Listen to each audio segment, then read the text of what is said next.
now, I say it has to be spread out, but hopefully someone takes ownership and put themselves in that position. Are we there? No. And it's not just at Murray. I mean, heck, we're counting on Foom to do some great things. So who knows who that guy's going to be, but at some point someone's got to emerge. I agree with how Coach put that. They have earned more reps. I mean, they're flashy. Mm-hmm. They're having some moments, and then they have those freshman moments where they turn right when they should have went left. But the athleticism there, the abilities there, and not just with QT and AJ. I like also what Kendrick Pryor's doing. I mean, I like all three of those guys, and I think we hit the jackpot. Oh, I'm expecting Rob to be there every day, but we're being smart. We're being smart with it, but we're challenging Rob to, take that next step. We're challenging Rob not to get comfortable. Every now and then I have to remind him when his skirt's showing, and that he's leaving the opening for someone to take something else. So it's the expectation for Rob to take the next step, take care of his body, all those things have been available. Q, and I say Q, he hadn't earned T yet. So Q is I don't know if surprise is the right word, but I'm excited for him because I know there would be a learning curve, which there is. He's learning things. He knows the base concepts, but when we have an adjustment, he's still struggling with that. But he's a competitor. He's a competitor, and that's what comes out. Even if I don't know what I'm doing, I'm competing, and I love that. I love that. That there I didn't know we was getting. I figured that may have to develop, but make no mistake, he is a competitor, and he has a look in his eyes, and I don't care if Coach Leonard was out there. He's going to attack him. He's going to attack him and get after him. Well, just learning the lingo, as far as talking receivers and talking certain things, you can't assume he knows. And AJ's a very smart kid, and AJ's one of them kids that, he can overthink some things.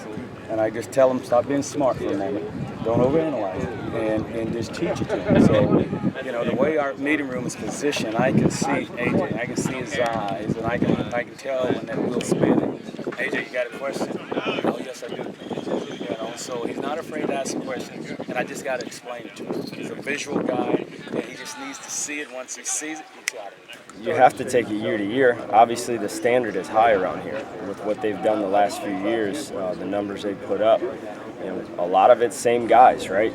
Obviously, we've had turnover, but these guys were in the room. They saw it. They know what it looks like. They know what success feels like, and the challenge is on our coaches to put them in position to do the same thing again. I think we will. I mean, obviously health comes into it. You'd like to have the cupboard full going into the season, so you got your guys and you're going to have some depth. But I feel comfortable right now with the guys that we've got rolling with those first and second units, guys that they're going to communicate. We're going to make teams beat us by making plays, not by making mistakes. And in a complex system, you have to do that.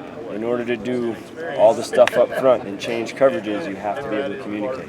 And that's one thing we do have. We got guys that will talk to each other and help each other out.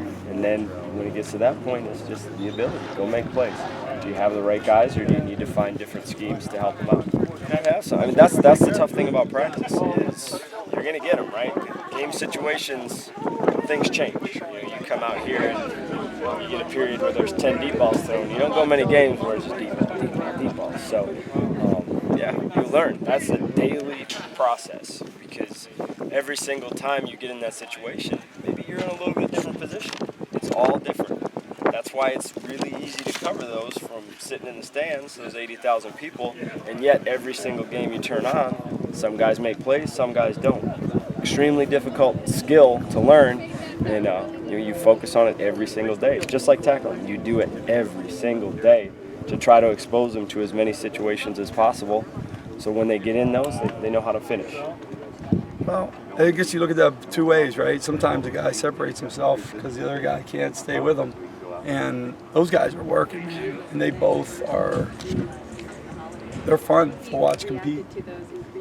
They don't flinch. They don't worry about what the other guy does.